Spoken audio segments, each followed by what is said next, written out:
Alright, what's up guys? My name is Zach, and today I am driving a 2016 Chevy Corvette Stingray. Up front is a 6.2 liter V8, and down below is a 7-speed manual transmission. Now, I am super excited to be driving this C7 Stingray for two reasons. First of all, I've been driving a lot of Corvettes recently. If you're a fan of the channel, you'll have seen that. So I'm excited to drive the final iteration of a front-engine Corvette to kind of see where they landed before taking a big next step. The second reason is the fact that it's manual, it's a very good condition C7, and it's always a good time to be behind the wheel of a vet. But if you'd like to submit your own vehicle and have it reviewed here on the channel, you can head on over to my website, zackpradel.com/submit. It's a quick and easy submission form. It takes under a minute to fill out, and I come out to you. And if you'd like to see all my videos weeks or sometimes months in advance, you can head on over to my Patreon for only $5 a month. But let's get back to that 6.2 liter V8 under the hood. For the C7, this was the one that was the most popular. This being a base model, essentially a Stingray, didn't have any crazy packages or nothing like that. It's a relatively run-of-the-mill V8. It's a great V8, it's a wonderful V8, but it's not anything too special. This car in general isn't anything crazy special, but it works. And this was Corvette, or the GM team, finally reaching its crescendo with the front-engine V8. This was their best work up until recently, or at least up until the time. So driving it, you get those old Corvette feelings. It kind of feels like a lead sled that's just pulling you along with no mercy.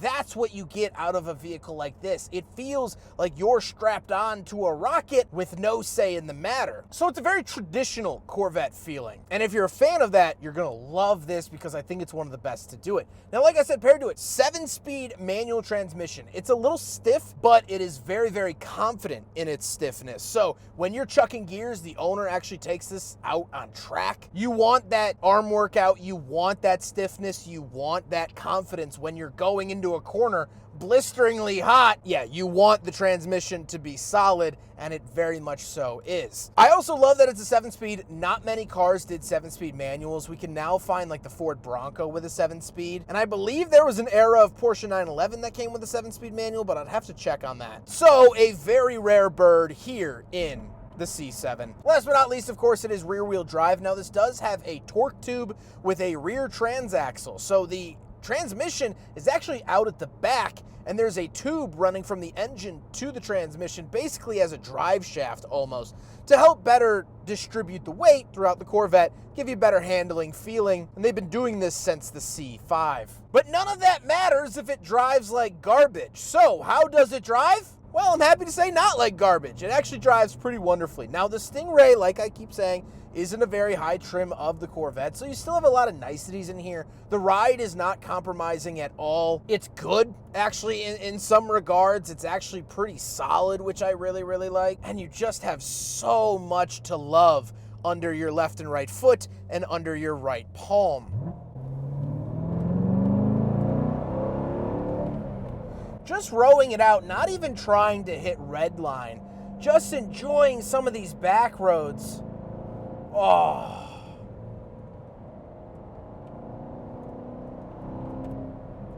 Oh man, is this what Luke felt in the land speeder going across the desert of Tatooine? Because this is sweet! And the engine has so much to give, it wants to just give you more. And I'll let it. Oh, I'll let it. Give me everything, baby. Oh, I love that. It's so confident. And any gear, let's put it up into 5th.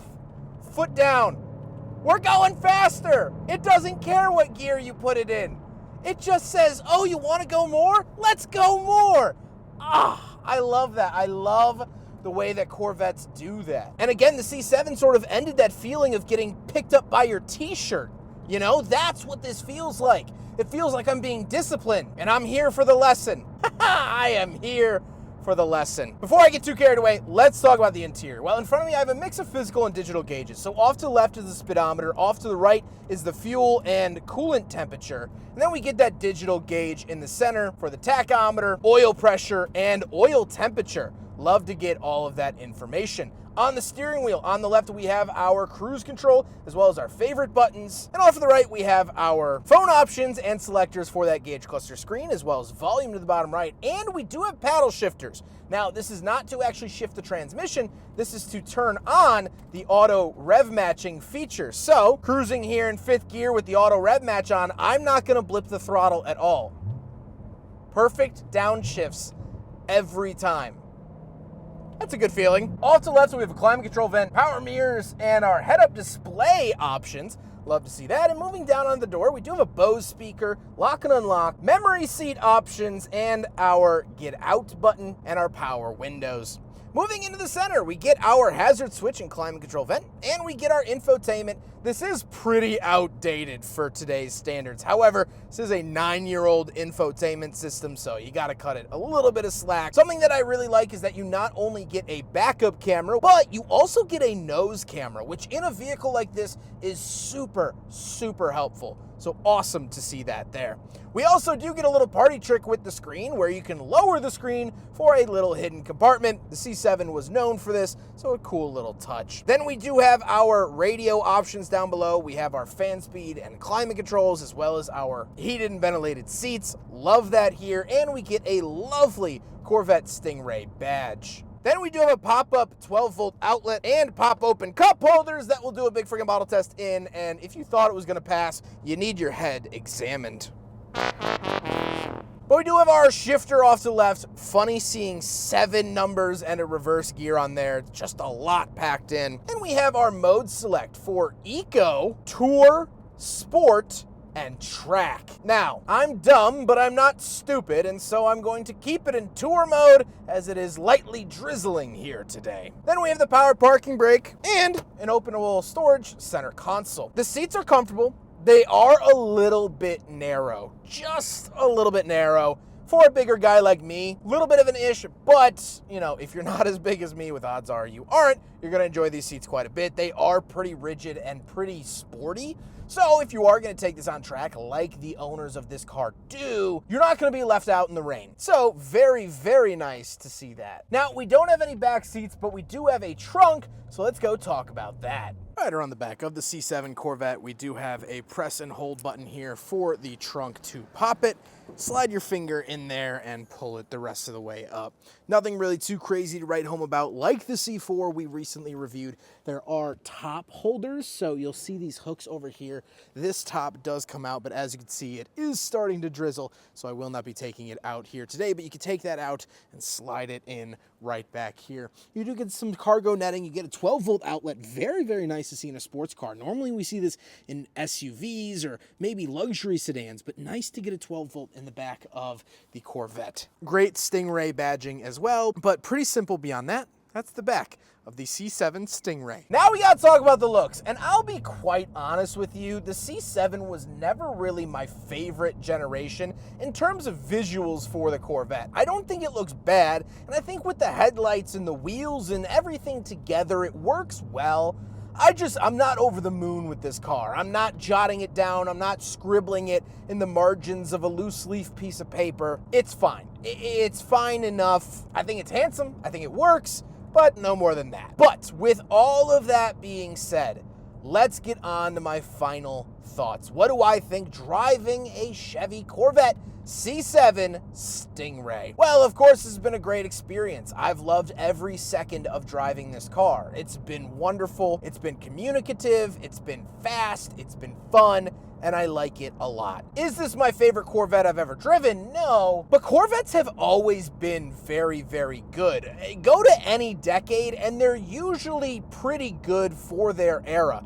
Yes, we look back at the C3 making 140 horsepower throughout the 70s, but so was the Lincoln Continental, and that was way heavier. It was still sporty for its time. And what I truly love about this car is that it is the end of the road. This is the final iteration of Corvette in its original format. Since day one, it had been a front-engine, manual, rear-wheel drive sports car. And the C7 marked the end of that. And they gave it their all. They truly, truly did. Driving this car feels like the last 5 days of senior year, where it's finally hitting you and you're realizing that things are going to change in the coming months.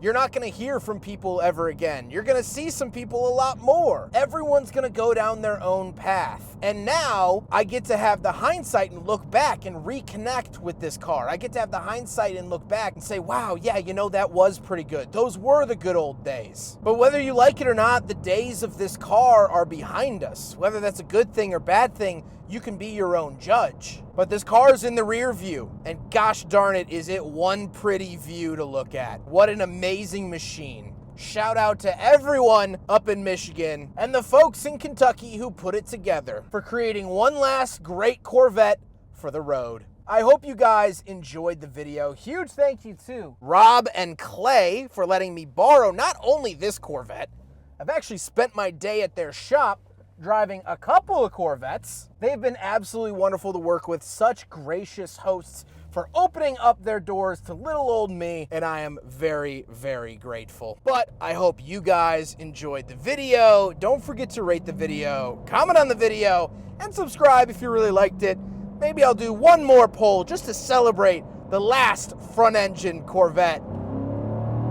Take care, guys.